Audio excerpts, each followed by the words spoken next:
Hello and welcome to Fiction Fans, a podcast where we read books and bug facts too. I'm Lily. And I'm Sarah, and I am so thrilled that today we are welcoming onto the podcast Chris Panatier to talk about bug facts and his book stringers. Hello. Thanks for having me. Thank you so much. Thank you so much for coming on.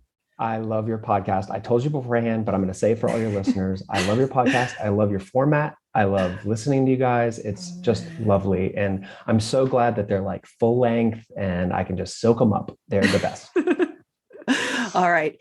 Just because you're being nice doesn't mean we're going to go easy on you. No. I don't want hard-hitting investigative journalism.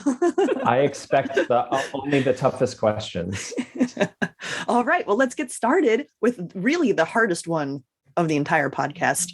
What's something great that happened recently? Well, for me, we're going to go to the UK next week, and I'm in Dallas now, and do some book events that Angry Robot set up. And also I have some desert willows in my yard that are in bloom and they smell lovely. So that's something nice that has happened this week. That's fantastic. That sounds delightful. I'm also very sad that I can't go and fly to those Angry Robot events because it looks really fun. I hope you have a great time doing them. I think it will be. That publisher, I mean, they're the only publisher I've been with in my short career, but they're just marvelous people. It's really kind of like, I'm like, how long can this last? Because they're really, really great. All of them are great. There's no one even that like, you're like, yeah, they're fine, but you know, they've got their whatever. They're just awesome. It's too good to be true, honestly, in a lot of ways. Well, that's wonderful. It's nice to be looking forward to travel again. Yeah. My good thing, gosh, I really should know better and I should prepare for these questions. Told you it's the hardest question. It really is. You don't think that coming up with a good thing like week after week would be that hard. But I bought 2 pepper plants, shishito peppers from Flowerland.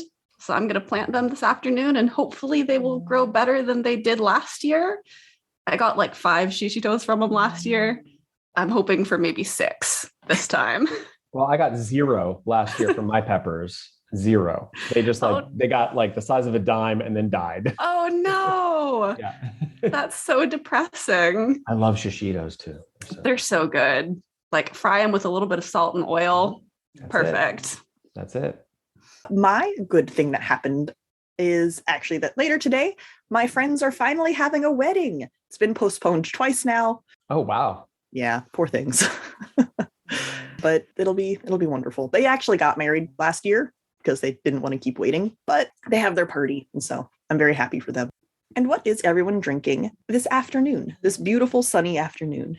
Normally, when we record in the morning, I would be drinking tea, but in honor of Chris coming on, I had to drink Glenwood cider, my cider delivery. I had to. Awesome. That's so cool. It's so funny as I'm listening to the podcast. I'm like, these people are serious about their cider. I am. I mean, it's not like it's expensive cider. I mean, it's good cider. It's maybe more expensive than Angry Orchard, but it's not like unreasonably priced. And I don't pay extra for them to hand deliver it. They just, because I'm local, they hand deliver. So I really love them a lot. They're wonderful and deserve all of the best things. That's awesome. I'm triple fisting today. I have cider. I'm just drinking Excelsior Shilling, which is my go-to. I have a bubbly water and I have coffee. So I'm going to be extremely, maybe not hydrated exactly, but something. I have bubbly water too. And I have coffee in my Eat Trash, Hail Satan mug. Oh, I love it. It's got a possum on it. Yeah. That is a brilliant mug. I saw that like just in like a pop-up ad somewhere. I'm like, I'm clicking this pop-up ad and I'm getting that mug. Worth it. Yeah, totally. Yeah. Turns out targeted advertising can be great for everyone. It works. I get all the possum related products. All right. And other than stringers, which we will be talking about in depth, has anyone read anything good lately? I actually had a couple of hours last night. So I started a book that, Chris, you might be familiar with it. It's called The Phlebotomist. Oh my God. I'm only like 100 pages in. I didn't have that much time, but I'm enjoying it a lot so far. So you've hit the twist then. I have hit the twist. Yeah. And I don't think that I ever actually properly thanked you for sending me a book plate for it a long time ago. Okay. So it's so funny. I scrolled up on the Twitter DMs just to make sure that I had names right and everything. And I saw that you said, thank you so much for sending the book plate. And I sent so much stuff out. I was like, oh no, did I not do that? And so I actually got one right here. I was like, I'm going to send it if you don't have it, but I did send it. You did send it. And I don't think that I ever actually thanked you after receiving it. That's fine. So that's on me, but thank you. I'm really enjoying the book. Okay, awesome. I just read Stringers. I haven't read anything else. Stringers takes a lot. It's a lot.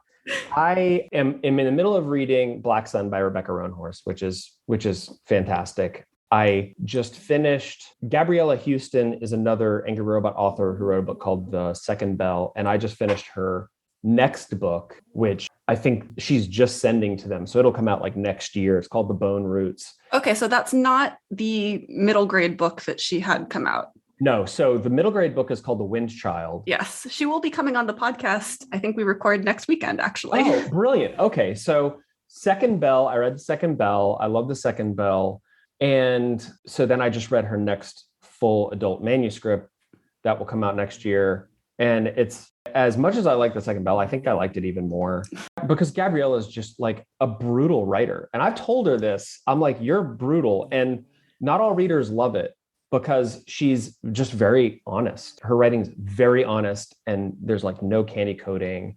And it's all this like Slavic mythology and stuff, Slavic folklore. And I love that kind of writing. So anyway, so I read that and Black Sun and Mercury Rising by Rob Greene, who's another Angry Robot author.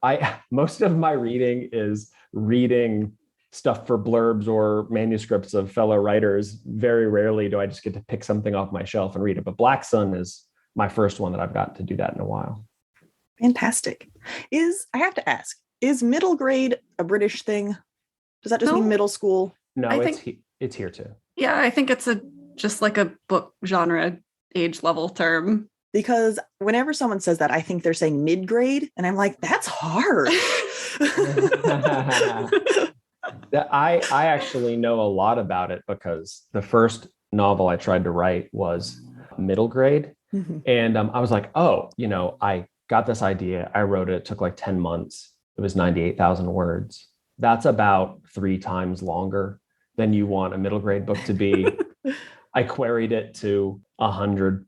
Well, no, not 100, 80 or so agents. I got some nibbles, but I was, it was my first book and it was wrong in a lot of ways, but I learned a lot about what middle grade really is. Mm-hmm. Yeah. So not mid-grade is the answer. Right. Just middle grade. Yes. Well, excellent. We got through the boring intro questions. We can talk about Stringers now. Yes. Let me apologize ahead of time. Oh, no. You do have some apologizing. We'll get to that in the spoiler section. Yes, you have apologizing to do for one very specific thing, but this book was fantastic. It was so much fun to read. And I have to say it because I'm on the record of being very harsh towards first-person books. Totally valid. You did first person right. There was a point. Didn't bother me at all. Oh, thank you. Thank you. I flip-flopped on Ben several times between first person present, first person past. And I wrote probably his first 100 pages in first person present. And it was just super awkward, especially with the blocking and the action. So I made it first person past. And then to give everyone a break, of course, the other POVs are in third person. So hopefully it's not just too much. I mean, Ben's a lot. His chapters are a lot. And I know that, but I'm glad. Thank you. No, it was fun though. His banter with himself is yeah, that is A+ banter. Very silly. Yeah. Thank you. Loved it. Speaking of footnotes, did you have like any particular inspiration for those? Where did that idea come from? The footnotes were absolute necessity. I was not inspired to do footnotes. I know that a lot of people hate footnotes, and I knew it was going to cost me readers, and I knew it was going to cost me reviews, and it has. It's had 2 pretty big negative effects, and I knew it was going to. And I tried everything to avoid footnotes. I tried putting the brain conversation in line. I tried, maybe do I do it as a separate character with dialogue? And absolutely none of that worked. It had to be footnotes. That was the only device that would work. And as long as you don't have a huge predisposition to hate footnotes, you are getting the experience of Ben. You are being distracted just like he is by these footnotes, which are his brain. And the other benefit to using them was that, look, it's a humorous book in a lot of ways, and they are punchlines. I mean, they're punchlines over and over. And then sometimes there's a second punchline when he responds, and even a third when his brain responds. So look, I like to please as many people as I can, but at some point you just have to choose the way you want the art to come across. And so that did. Now, there are a couple of other books that I think have done footnotes really, really well.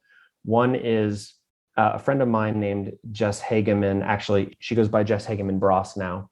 She wrote a horror novel, very, very like literary horror novel called Head Cheese. I actually did the cover for it, and it came out a few years ago from Cinestate, which is like kind of tied to, what's that magazine? Fangoria.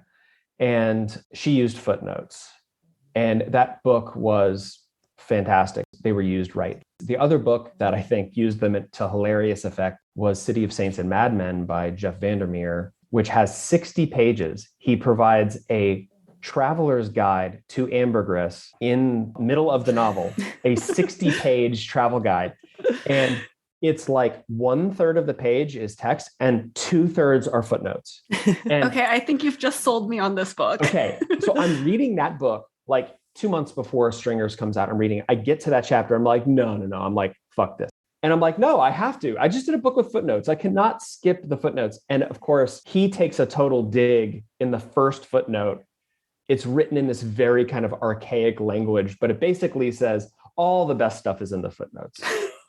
So read the footnotes. And it is small print and they are massive. And it is probably the most enjoyable part of the book as far as that first book of the trilogy, because it's a trilogy. I absolutely loved it. So I think he did it just in a masterful way, and kind of calling them out, kind of a nod to the reader that like, you need to read this stuff. All the best stuff is here. I didn't realize that people had such strong feelings about footnotes. Maybe it's coming from like being a Terry Pratchett reader who uses footnotes to great effect. Like I've just thought, oh yeah, footnotes are great. Yeah. And never thought beyond that. And the thing is, there's, it's a 400-page book. There's 100 footnotes and, whatever, 60 of them are in the first 3 chapters. So they're kind of front loaded to give you an idea of what Ben is dealing with. And then I purposefully kind of dialed them down just to stave off exhaustion, in the reader. I don't think it's a lot of footnotes, but of course I'm also an attorney and like I live in footnotes. So although I'm rehabilitating. I thought they added so much life and humor to the narration. Yeah, I enjoyed them. Thank you. Yeah, I mean, they were necessary for this story. They were not gratuitous at all. Absolutely. No, they served a very specific purpose, as did the first person. I guess I shouldn't be surprised that people have a thing with footnotes, since I have weird book things. It's funny because I battle with insecurities just like every other author, and I kind of anticipate what people are going to say. And then I try not, if it's something that I can address without changing what I'm doing, I try to do that. But sometimes I just have to say, look, some people aren't going to like this. And for instance, I hope you found it a pacey book and sometimes frenetic. And some people were like, it was too fast. It was too fast for me. And I'm like, well, you're either too fast or too slow. It's really just right. So I just did the best I could. I thought the pacing was good. I enjoyed every minute of reading, as I've said. Oh, that means a lot. Thank you. And actually, kind of still on the topic of footnotes, but shifting gears just a little bit. How much fun did you have researching bug facts? Oh, man. What does your Google search history look like? It's absurd, but, I did it in 2 ways. I very much embraced the axiom that if you could think of it, it's on the internet. And so it wasn't like I just went and did a bunch of bug reading. Literally, I think it's on like page 3 where Ben is talking about all the things he could tell Jim, who doesn't buy anything in his shop. And I didn't have all that knowledge, but I was just like, is there a bug that reproduces by fucking itself in the head? Because I was like, that would be really funny. And it turns out there is. And there are many bugs that reproduce via head fucking. Bugs and snails and sea slugs, And so, yeah, I mean, eventually I just started Googling strange bug facts and getting these like super long lists. And then I would just verify that they were true if I was going to use that. And sometimes, like for instance, with the aliens, the siphon, how they move, I wanted to create an alien that I had never seen before in a way that it communicated differently and it behaved differently. And I was like, oh, I'll use starlings, I'll use murmuration. And so that was extremely useful for that. And then also it touched back on Ben's own knowledge. It wasn't entirely useless knowledge. I had so many questions about that. Obviously, the whole point of the book is having questions about Ben, I suppose.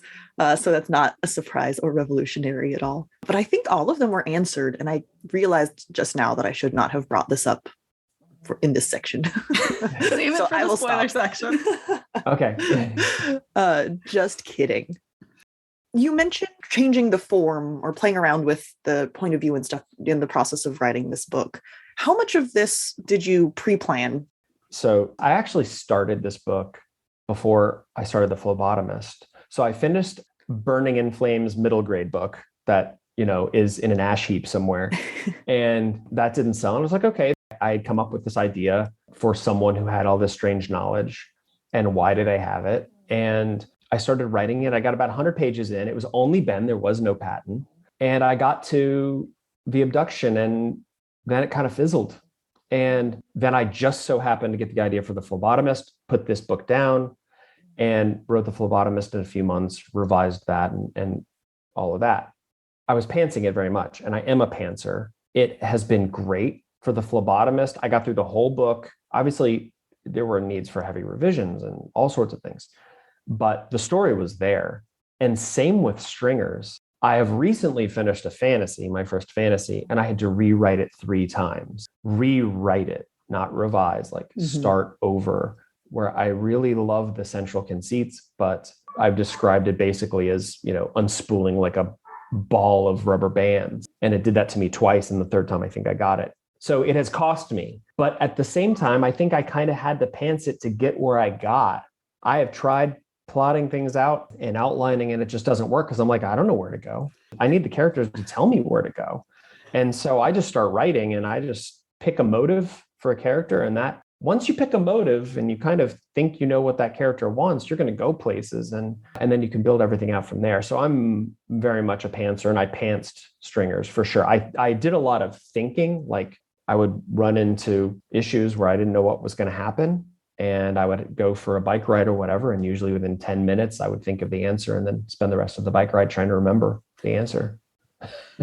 You mentioned Patton, and how did you balance Patton as this comedic sidekick without undermining his character as this really devoted friend? Because he is incredibly, he's a great friend. We all should have a Patton in our lives. Yeah, that's a great question. I didn't want him to just be the court jester, right? I don't know. I think that the larger question that I addressed, and this probably will touch on that, is I wanted to write something that was, at least for me, the funniest possible thing I could ever write. And I wanted people to bust out laughing in private or in public during various parts of it, if it's your style of humor. At the same time, I wanted it to have big, big emotional drops. And I wanted people to be saddened and surprised and regretful about things. And so, boy, how do you balance those two things? Trying to write something that's very dramatic in some ways and then very funny in others. And I think the answer is, and this hopefully answers your question, is that I think as long as I didn't fake it, as long as what the characters were experiencing was completely genuine for who they are, then it would ring true. And so Patton is sort of blindly loyal. That is who he is. And that results in a lot of humor. But then he is put to the task, and it plays out that way, that this is who he is. So I never felt that there was any of me stretching to get a gag, stretching the character beyond where he would actually be to get a gag, and then sort of undermining the serious aspect of it. So as long as it was genuine, everything was genuine, I felt it would hold together. Yeah, I mean, I definitely think that it does hold together. Patton is really one of my favorite characters, I think. And he goes through some shit, but he seems like someone who's really genuine, and there's no fronting there. And he is, like I said, he is this really good friend despite everything. I decided that Patton was going to be a person who chose how they were going to be. Mm-hmm. And there's a very brief backstory on Patton earlier when it talks about how they became best friends. Patton basically rescued Ben from the school bully. And it talks about how Patton's parents were very distant and not very emotionally attached. And so Patton decided he was not going to be that. Mm-hmm. And he decided he wasn't going to be that no matter what the circumstance, Mm-hmm.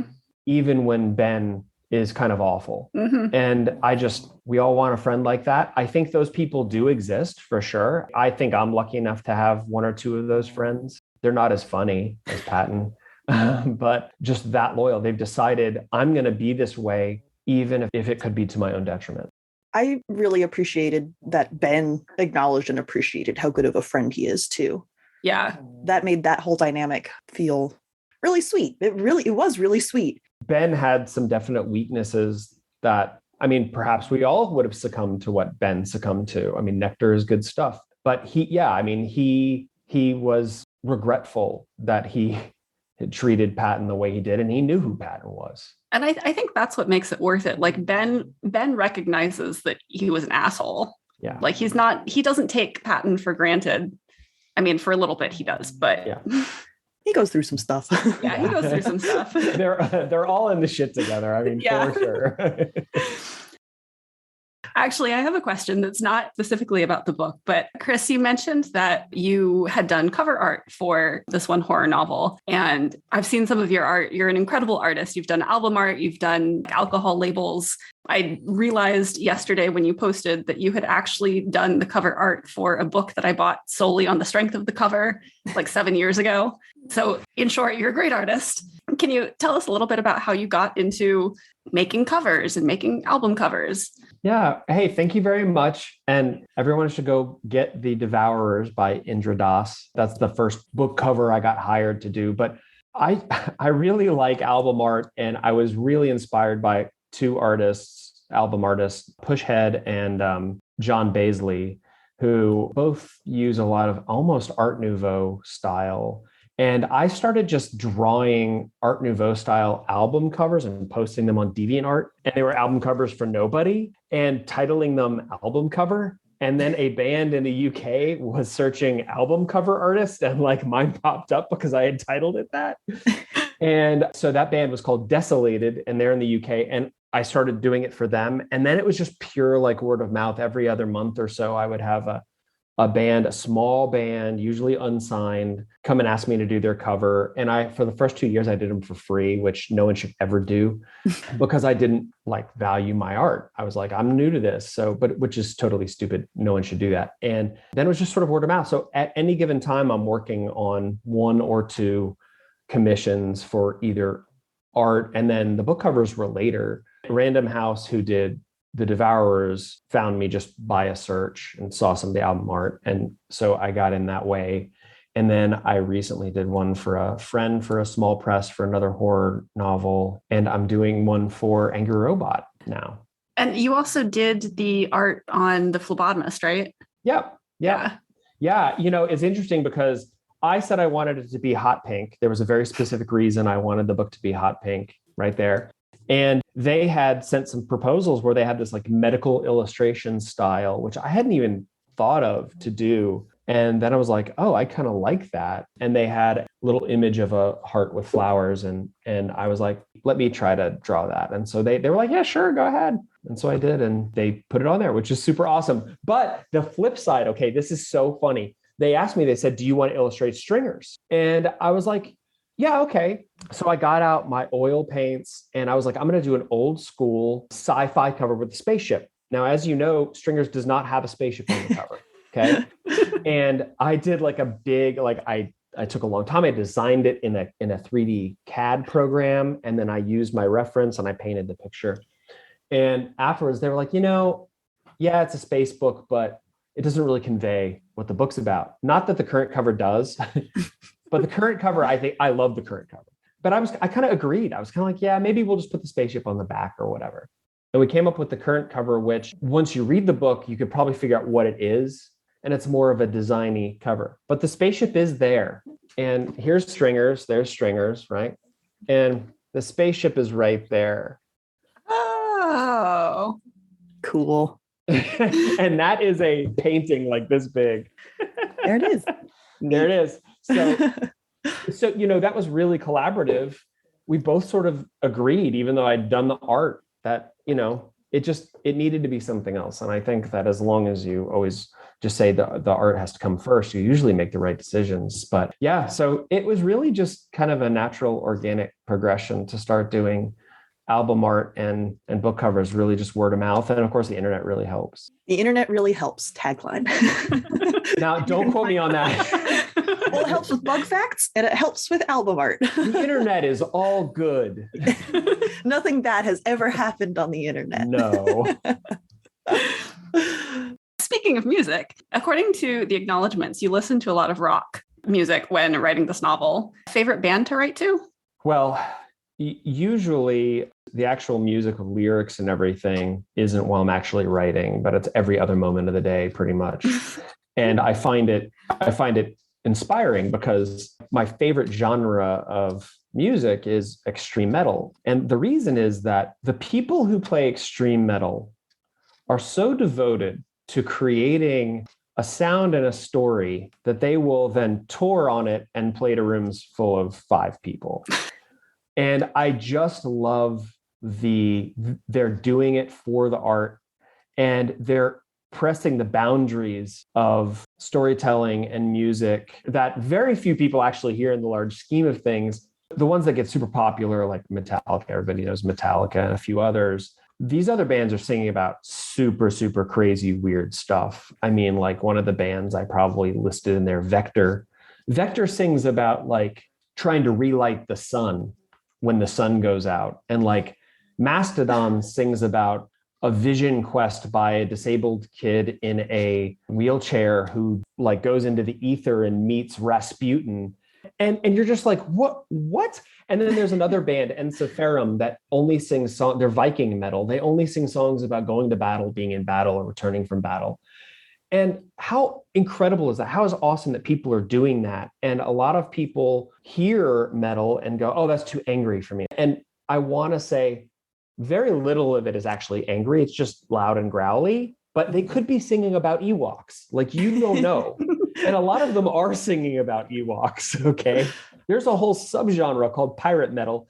So I use it as inspiration to, long way to answer the question, is to go, they're pushing the boundaries of their art. I want to push the boundaries of my art and be as audacious as I can without having the story unspool in my hands, And so when I list out those bands, that's who I'm listening to for sort of an example, something to emulate. And they don't always succeed. And I love that. I love the idea of trying and failing, and maybe you succeed, because maybe you create something that is special. And I think the only way to create something that is special is to fail a lot. So, well, thank you for that answer. I'm now going to go and look up pirate metal. Yeah. Because, There's like Teresa's is probably the main band. Then there's Ailstorm. And it might just be a 2-band subgenre. There's probably another one. I mean, it has its own Wikipedia page. Yeah. So yeah, it's large enough for that anyway. Yeah. Any type of metal is like any subgenre of metal. It exists if you can think of it. Metal and bug facts. Yeah.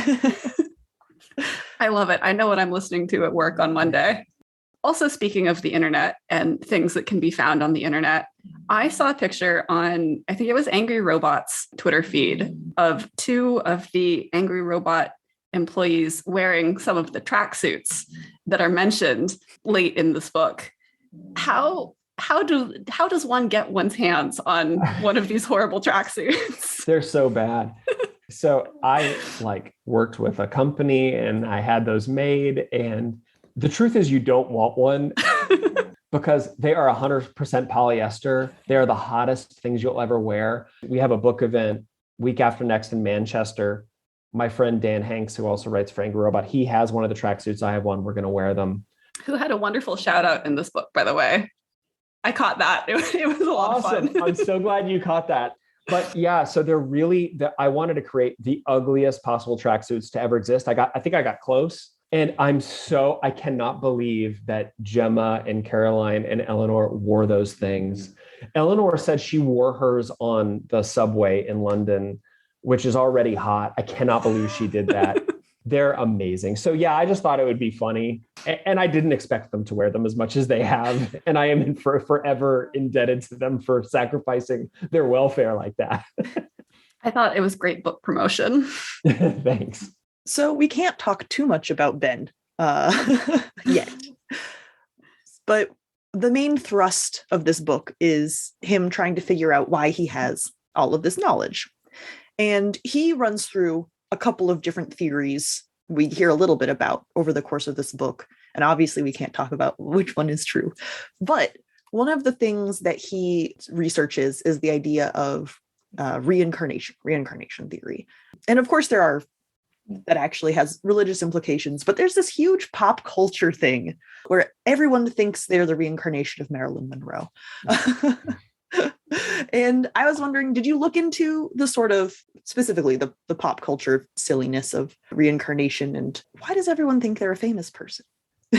I mean, The Apprentice, probably, reality TV. Everybody thinks that's the problem now, is everybody thinks that they're just going to eventually become famous, when I wrote those sections, that was in 2017. So that was before I punked out and wrote The Phlebotomist and put this down. So I had done all that research then, and I had spent most of my time on Wikipedia looking up different psychological phenomenon for why people might have ideas or thoughts that they have no provenance for. And so that's where he's like listing all those theories that he researches. But I didn't get so far as people believing they're Marilyn Monroe. I'm sorry. That's okay. Hey, that's one that I just pulled out. But all of the people who claim that they have reincarnations, and I think Ben mentions this a little bit, but it's always someone interesting.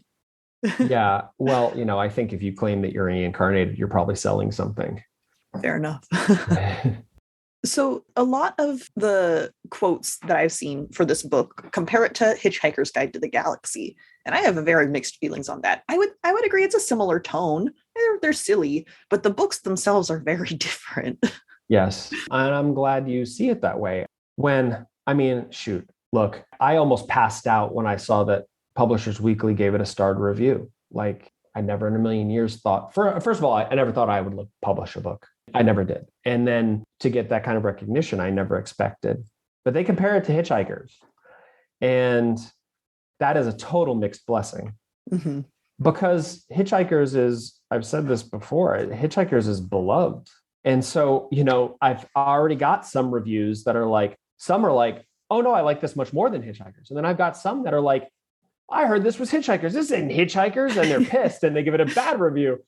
And so I'm like, I can't win, because people who truly, truly are like devotees of Hitchhikers are going to pick this up, and they're looking for the next Hitchhikers. They're not going to get it. Yes, it's, Joe Nobody abducted into space, and there is a lot of kind of goofy adventure, but they are totally different books. I love the fact that people want to compare them, but again, they're not the same. They are funny, but they're different types of funny, completely different types of funny. I think it's possible to like both books. I do, but for totally different reasons. I have to say, I think more stuff actually happens in your book. Like, not to shit on Hitchhiker's Guide. I also love that, but it's mostly just nonsense strung together by jokes. And your book has a lot of really cool sci-fi concepts that I can't talk about yet. Well, thank you. Hitchhikers is very whimsical, and you really just kind of are along for a ride. And there are some profound things in it for sure, but it is sort of just, we're going from point A to point B and it's over. And I like to write books that, that really, really, really make you think, and you're kind of going, what is going on? And I'll give you a reveal that only leads to more questions, but hopefully I can tie it all up. And I like to layer stories, and I like to challenge people. And yeah, it's probably one of those Hitchhikers fans who was like, someone reviewed it and said, does anybody else know what they just read? Like, I have no idea what I just read. And I'm kind of okay with that because I know what the story is and I think I've communicated it. I hope so. And, not all books are for everybody. That's true. But Sarah, who is this book for? If you like bug facts, which I do, so this is a perfect book for me. You should read this book if you like bug facts, if you like footnotes, if you like action-packed space adventure with characters who have a lot of heart and really genuine friendships, which I feel you don't find very much in sci-fi, at least not the kind of friendship that Ben and Patton have, then you should read this book. If you like really conceptual sci-fi that stays incredibly internally consistent, that we still can't talk about, then you should read this book. To avoid spoilers, skip to 5740.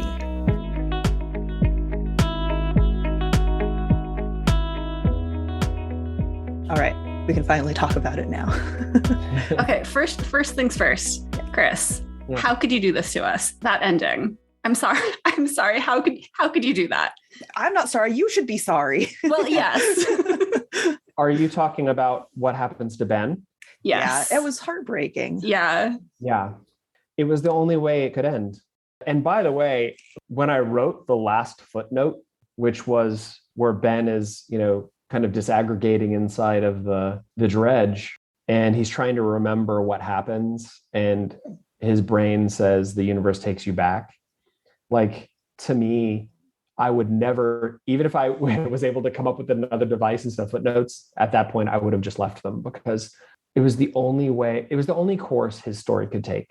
And it was worse than dying, even though Patton then later says, well, you're sort of dead. I'm sorry if it caused any emotions, but I'm also glad if it did because it was supposed to. I wanted the story to be honest, and I wasn't going to just spare him for the hell of it. And in fact, someone had asked me about Guush, the other character that dies, the mulleted wrestler. And I was like, look, Patton kills that guy with a poop tube.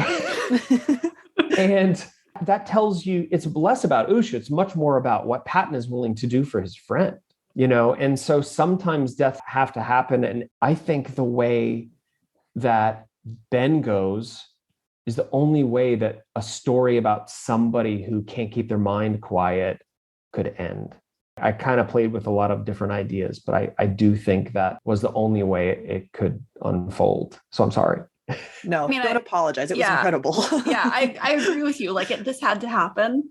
But at the same time, I was not emotionally prepared for it to happen. And yeah, it was rough. But good, good rough. Yeah, no, thank you. I'm glad it had that emotional weight to it because I want all my stories to have that emotional weight.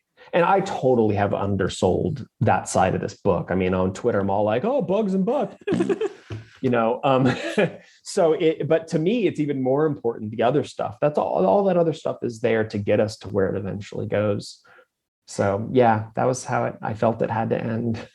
I mean, it completely changes the book as a whole because it does take it from this really entertaining sci-fi exploration to some very serious considerations about identity and what makes a person who they are. And it just ends in such this not sad, but really sad, quiet moment. And Patton still being an incredible friend.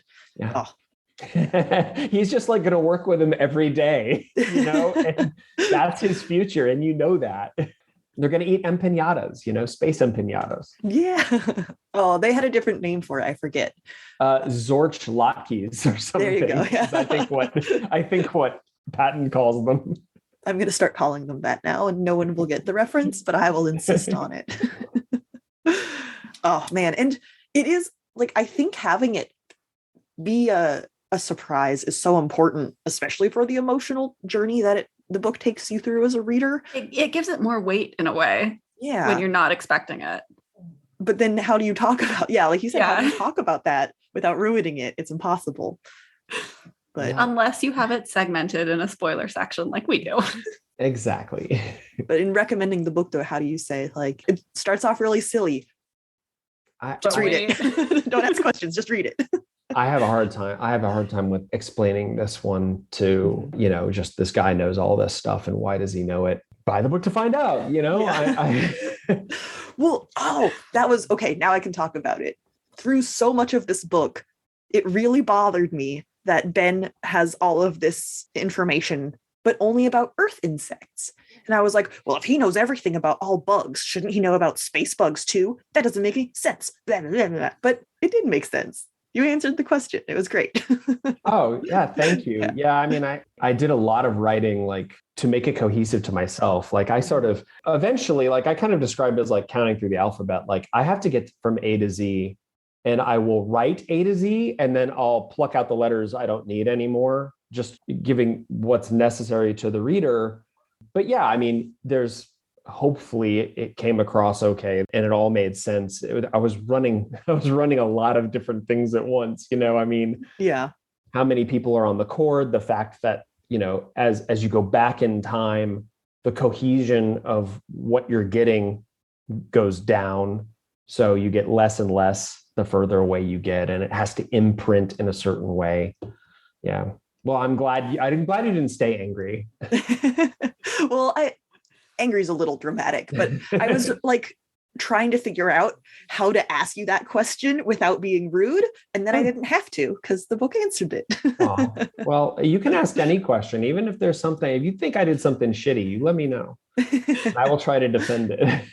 No, he only knows Earth facts because that was the person whose memory he had. It was perfect. It fit perfectly. And this is like my favorite kind of sci-fi where everything like fits together and makes sense and is consistent. Mine too. I was trying to do that. I would argue real sci-fi and not just fantasy in space. Yeah. Right. It's funny because it's had some weird comparisons, but a lot of space opera, and I think this is a space opera, a lot of space opera just goes, technology, and it's a big hand wave. And I tried to address those things head on so it would have a real tangible feel. So, even though I kind of invented a really crazy way of doing instantaneous space travel, that is a giant hand wave in itself, but it tries to explain it. It tries to go, no, this works. And here's why it works. Yeah. Because it just you feel more grounded, I think. I think having the explanation, even if the explanation is a little hand wavy, having that explanation is necessary. Yeah, especially for this one. For poor old Naisha. Poor Naisha. Yeah. Do you think you would ever write another book set in this universe, either like involving Naisha and some of the other characters? I'm not sure if you could manage to do it with Ben, but... like a really heartbreaking short story of Patton like taking care of Ben every day. That would be such a sad short story. Don't do that to me. So that's a great question. And actually, I try just to set out at this stage of my career to write standalones. Although The Phlebotomist I've done 30,000 words on a prequel that takes place 200 years before, and I've done 30,000 words on a sequel. And Stringers, I'm trying to write the best single book I can. And then if it lends itself to go somewhere else, but Stringers, this is funny. You talked about a short story. I am thinking about doing a novella of Aptat's history, Aptat's lore, because Aptat has quite the background. And there's that. And then also there could totally be a sequel to Stringers, because now they have the tools to become bounty hunters themselves, but like good bounty hunters, where they chase down other stringers and try to get them before other bounty hunters do, and just basically rescue them, with kind of Naisha and Patton as your lead duo, and Izaris there, and then Ben as the depressed android, right? Like, I mean, right? I want to read that so badly. That I think would be a lot of fun. So, who knows what the future will hold. When you're kind of emerging, very rarely do they want to see sequels and trilogies and all of that. And that is something I learned about publishing, which is no matter who you are, half the people that read the first will read the second, no matter who you are. But if you're Brandon Sanderson, you're selling 10 million copies, publisher's okay to sell 5 million copies of the second one, but that comes with time. So hopefully I could build a readership. And then if one of these stories is conducive to a sequel, I'll do it. But I really do like that idea of kind of centering the next book, if it was to happen, on Naisha and Patton. Well, you can tell Angry Robot that they would have at least one sale. Okay, good. They'll bank that. Yeah. Put that in the ledger. So zooming out a little bit and talking more about your process and less about the actual actions of the book. You did mention that you are more of a pantser. Were there any scenes or elements that really surprised you when they happened? Yeah.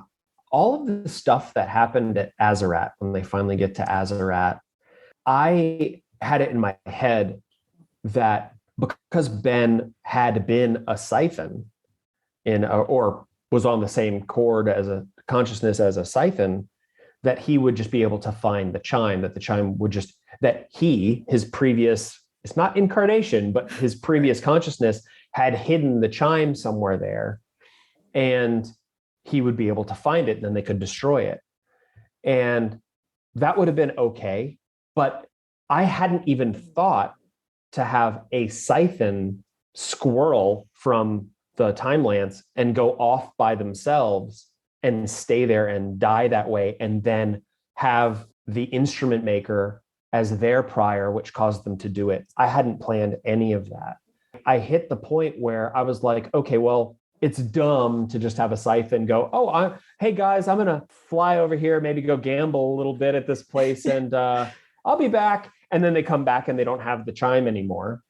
Mm-hmm. Which, by the way, until the second to last revision, it was called the charm. It wasn't musical. It had nothing to do with that or anything. And I was like, no, it has to be the chime. It has to be musical. Like, I want this kind of musical motif. So it was very late that I was like, no, I need a siphon to commit to leave because they want to stop the time lance from passing through dimensions and destroying whole galaxies.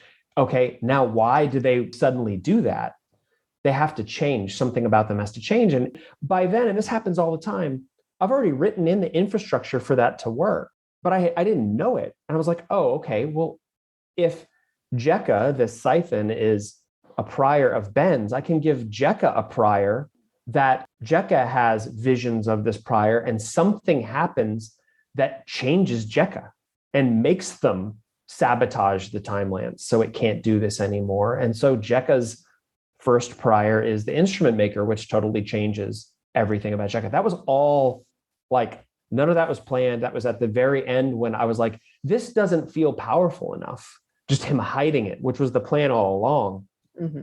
And I was like, it's okay. I mean, it's still a story. It's interesting. I mean, the guy's got a prior consciousness of this alien, and the alien hit it, but why? And I wanted that to really, really hit. I was like, how do you change the mind of something that has never had empathy for anything else? And that created the opportunity for that kind of delicate layering with the instrument maker. Yeah, it felt so intentional. So I'm surprised that it came in so late in the process. Yeah. When I turned in the manuscript to Angry Robot, there were 3 instrument maker chapters, and my editor Gemma said, she was like, I love these so much, you got to make more. So there's 6 in the final book. And they're all short. They're like little interludes. And I wanted them to be of a nature that was like, what is this? Like, the writing is totally different. I wanted it to feel completely, almost, I'm not going to say literary, but almost literary in the way it's written, kind of dreamy, you know? And yeah, I mean, that's the miracle of revision, is I can go back and make things look really intentional, right? It's awesome to do that. I mean, I did that with the Lego structure, and that, you know, the chime was hidden in a chamber that he'd already built in his room to hide cookies in, you know? Yeah, I loved that too. Oh, that reminds me. I do have one complaint about this book. Okay. It's not hangover friendly. There's so much like really gruesome eating descriptions, and there's some vomit scenes. I did do some reading of this while extremely hungover and was like, no. I do apologize. I hereby apologize. Entirely my own fault. Well, look, I mean, I wanted to put people in a place they don't get put in much. I do feel like even some of the best books I read, I feel like sometimes they leave stuff on the table that they could have gone a little bit further to just amp up the emotional response, the emotional content of the story. And I think sometimes, look, I have made decisions where I'm like, oh, I don't want to push people too far. And I kind of regret that. I think that the story has to go where the story goes. And so I'm sorry that the story went there. It was fine when I was not already halfway Yeah. to the but it does do this really incredible thing where you have, the really, really silly moments, really sweet moments with, Patton and Ben sort of paired with these things that are deeply uncomfortable, even as trivial as just eating cookies very grossly, shoving entire piles of cookies into your mouth at once and describing the act of chewing. Or what Patton was being fed when Ben was getting nectar, and his thoughts that it was just pleasant. Now I'll tell you, I don't believe they were actually feeding Patton their own recycled waste, but it was of that quality. I mean, I've had bad oatmeal that's like that, so I can see where he got that conclusion from. But look, Lily, I'll tell you that I agree that to me, the grossest part is when he's chewing the cookies into a paste and then he sneezes them onto the screen. Yeah. That to me is that's grosser than the butt tubes than all of it, because that's real. Yeah. And I just picture little islands of cookie paste on my computer and it grosses me out. Exactly. And now next time I eat cookies, I'm going to think about it. Don't sneeze. Or get catfished by a skin suit wearing trucker. Did we ask the revisions question yet? I don't think so. You've talked a little bit about it. Yeah, we haven't asked it explicitly, but we have kind of covered it already. Do you want to talk about how different the final product is from the first draft? Yeah, sure. Is that the question? How different are the two? That is, you've mentioned that you've gone, it went through revisions and rewrites and everything. So ultimately, how different is this final project from the original? Yeah, I mean, look, Patton didn't exist. And kills me. Right. Well, I realized 120 pages into it. So let me tell you the evolution of Patton. Patton existed, but not for long. In the first draft, Patton was just like stoner friend, comes and goes, never see him again. Then my agent, I gave her the first 3 chapters because we were going to pitch that to Angry Robot. And it was just Ben. Patton was in there for a little bit in the fly shop, and then it was just Ben. And she had just the best, most obvious feedback probably that I hadn't thought of. She was like, I just had him get abducted straight out of his apartment by the siphon. Okay. And she's like, he doesn't have a lot of agency here. I mean, can't he make a bad decision or two? I was like, yeah, he can make a bad decision. How do I do that? Oh, how about he's Googling why he has all these issues and he gets catfished by a bounty hunter. So the reason APTAT exists is because my agent was like, this person needs to have some agency, even though ultimately they end up helpless. They've got to make some decisions. And so that is where I was like, okay, well, I'll have a bounty hunter catfish him online and call him Earther Bro. And that was APTAT. So that was kind of, I was like, what do? I'll do this. And that APTAT was born. And Patton, when they go to meet the trucker, after I had invented APTAT kills Pat. Oh, no. In the first draft. And it also led to one of the funniest lines that is not in the book, that Gemma at Angry Robot, when she bought the book, she said, that line must be in the book. And that line is not in the book because Patton, ultimately I resurrected him because the book got real boring without Patton. And the line was, it's at the end of like the chapter where he's abducted by APTAT and Ben is sitting there and he's got the pickles. And he's like, everything had changed and I'm on a bounty hunter spaceship and yada, yada. Yet all I can think about is the temperature of my best friend's balls. The original line was, all I can think about is the temperature of my dead friend's balls.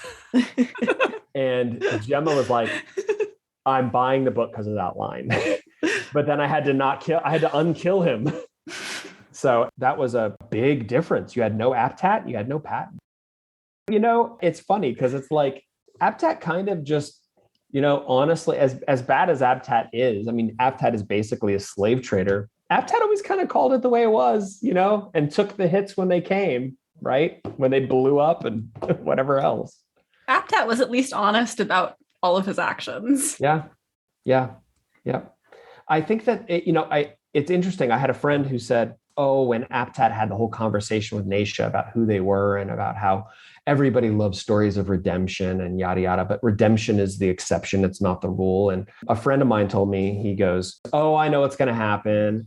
Aptat's going to save all of them, blah, blah, blah. And he was like, I was so glad when they didn't. I was so glad when they actually were the piece of shit they said they were, because it just felt more honest. Mm-hmm. And it's interesting. It's like, you could surprise readers. I'm learning all this as I'm writing, right? I'm learning these new things. Like, you could surprise readers with a surprise, with a change of scenery, a change of behavior or whatever. Or you could surprise readers by having the character do exactly what they said they were going to do. Mm-hmm. And I love that kind of thing, where I don't think people necessarily change as much as when we hear about arcs, character arcs, and they're like, oh, well, how does the person change? I'm like, I think you think people change a lot more than they actually do. I'm glad you brought up the pickles, because I am so glad that they did eventually get kind of eaten. Yeah. It couldn't just be a prop the whole time. Mm-hmm. And it's so funny to me that, to me, it was just kind of a fun little gag. And they bonded over the pickles and stuff, and they had this little pact about eating the pickles. And it became way more than that, oddly, even though, the words on the page are the words on the page, but it ended up meaning so much more because, they had this agreement.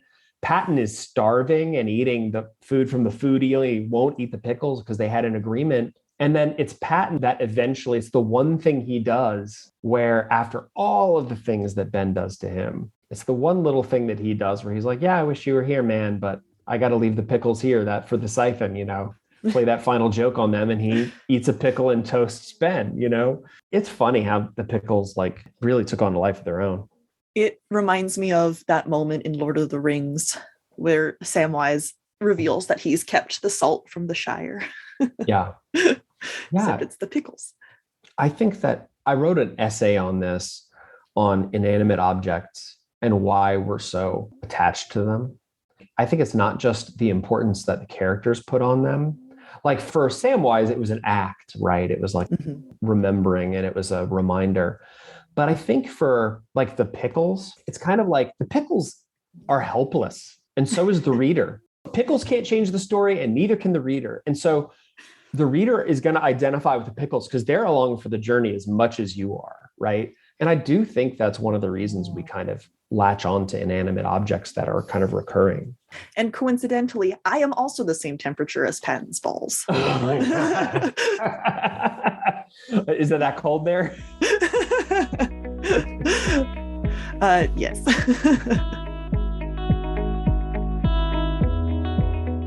I have a words are weird suggestion, unless someone has a better one. I just wanted to say Guush a lot. Yeah, Guush. Money is such a visceral thing to people, and it's just, people do this when they talk about money. And that is I've never liked that gesture. It's smarmy to me. And it reminds me of people rubbing money together and grubbiness of money. And I was like, Guush. so that's, yeah. I definitely played with inventing some words. That was a lot of fun. That was so much fun trying to come up with little references to animals, which is a commonality with Douglas Adams. His referencing things you never see, but have these hilarious names. My favorite from this is probably boblets. Yes. Oh, yeah. Right? What do you think of? You think of a little pig creature or something, right? A boblet. I was imagining wings. Ooh, I like wings. Maybe a winged pig creature. Yes.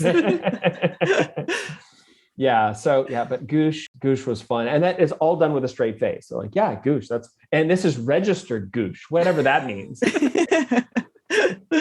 And it comes up in these really serious negotiation moments because they're discussing how much people's lives cost. Right. It's all in denominations of Guush. Yeah. With one of I forget what the final number of princesses I had for the Vortu, 16,000 princesses that the Vortu have, deckies, when they're negotiating for trying to buy Naisha, and they're trying to buy Patton, and they have a big like treasure chest of Guush. Which tragically all gets blown up. Yeah, it all gets blown up, man. It's too bad. That's a shame. A waste of good Guush. So, final questions. Well, first, thank you so much for coming on to talk to us about stringers. I love this. This was so much fun. I mean, the book was great. Having you on has been great.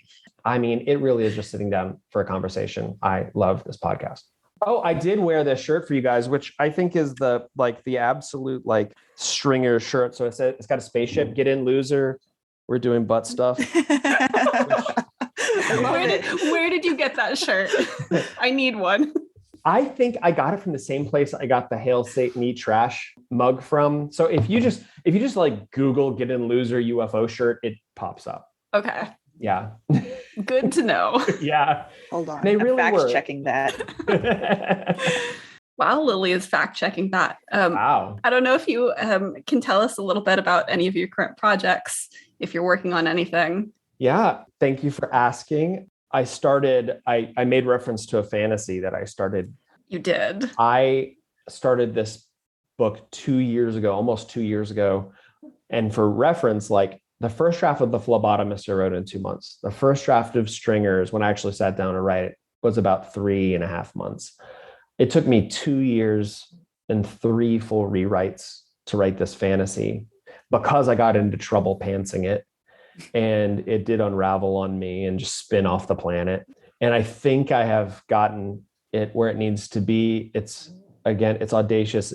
I hope it works. I think it works. And it's with my agent now and some beta readers. So we'll find out what they think about it. It's kind of nuts. I've described it as like Goth Wizard of Oz, but it's not a retelling, but that's the vibe, kind of. Well, when it's out, you will come onto this podcast and talk to us about it. I absolutely I am decreeing. Yeah, you don't have a choice. We're going to find you, lock you in the Zoom dungeon. I want to come back so bad. So, well, we'll have to read The Phlebotomist soon then. I know Sarah has a head start. I have started it, but we can't add it to the calendar for next year. We are calendared out basically through the end of the year already. Good. Keep calendaring. I want more to listen to. Like I mow the lawn and I listen to you guys. It's great.